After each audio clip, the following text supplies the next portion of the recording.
Welcome to the big bench daily.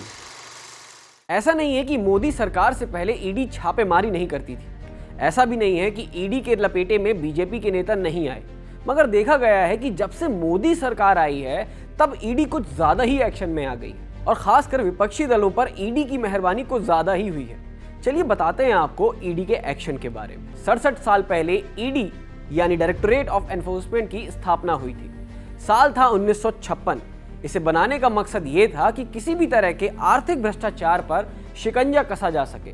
तब से अब तक ईडी ने बहुत बड़े बड़े नेताओं और कारोबारियों पर शिकंजा कसा है, मगर मोदी सरकार आने के बाद ईडी ने एक्शन तेज कर दिया। आप ये जानकर हैरान रह जाएंगे कि यूपीए राज के मुकाबले एनडीए राज के 8 साल में ईडी ने 27 गुना ज्यादा छापेमारी की है। यूपीए राज के मुकाबले एनडीए राज में नेताओं के खिलाफ 4 गुना ज्यादा मामले दर्ज किए गए। यूपीए राज में 2 पूर्व मुख्यमंत्री जांच के घेरे में आए थे, मगर एनडीए के राज में ईडी की जांच के रडार में 1 मुख्यमंत्री और 14 पूर्व मुख्यमंत्री आए हैं। यूपीए राज में 3 मंत्रियों की जांच ईडी ने की थी, मगर एनडीए के राज में ईडी 19 मंत्रियों को अपने जांच के दायरे में ले आई है। इतना ही नहीं, यूपीए राज में 3 सांसद ईडी के शिकंजे में आए तो एनडीए के राज में 24 सांसदों पर ईडी का शिकंजा कसा। इतना ही नहीं, यूपीए राज में एक भी पूर्व सांसद पर ईडी ने एक्शन नहीं लिया, जबकि एनडीए राज में ईडी की जांच का घेरा 21 विधायक, 11 पूर्व विधायक और 7 पूर्व सांसद तक कसा गया। ईडी के छापे का एक कंकड़ भ्रष्टाचार के आरोप वाले तालाब में गिरते ही राजनीति की लहरें बहुत तेजी से उफान मारने लगती है। आरोप लगने लगता है कि ईडी सिर्फ विपक्ष के नेताओं को ही टारगेट करती है। जैसे गिरफ्तारी के बाद अदालत में पेश होने जा रहे संजय सिंह ने कहा, और जैसे मध्य प्रदेश में प्रियंका गांधी ने कहा कि ईडी बीजेपी शासित राज्यों में कार्रवाई क्यों नहीं करती। आपको यूपीए का दौर याद होगा जब सीबीआई की जांच प्रक्रिया और कार्यशैली को लेकर सुप्रीम कोर्ट ने तल्ख टिप्पणी की थी। तब कोर्ट ने सीबीआई को पिंजरे में बंद तोता बताया था। अब सीबीआई से ज्यादा ईडी की आवाज सुनाई देती है।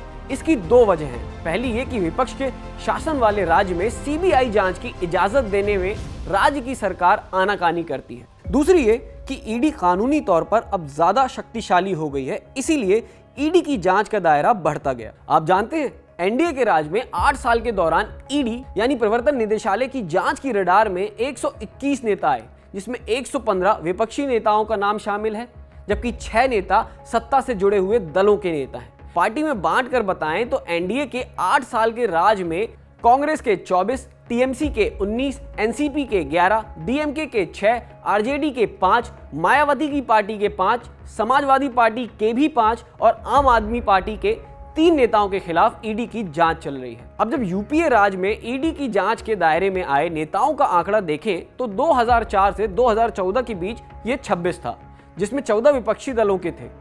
यूपीए के राज में ईडी ने कांग्रेस के 5 नेताओं के खिलाफ भी जांच की।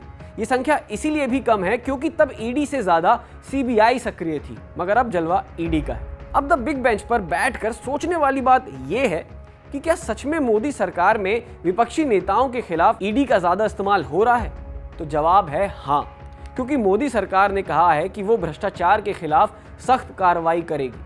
पीएम ने तो मंच से कहा था कि ना खाऊंगा ना खाने दूंगा। और दूसरी बात यह भी है कि जिसकी भी सरकार होती है वो अपने नेताओं से ज्यादा विपक्षी नेताओं पर एक्शन लेती है। इसमें नया कुछ भी नहीं है। इसके बारे में आपकी क्या राय है, हमें कमेंट सेक्शन में जरूर बताएं।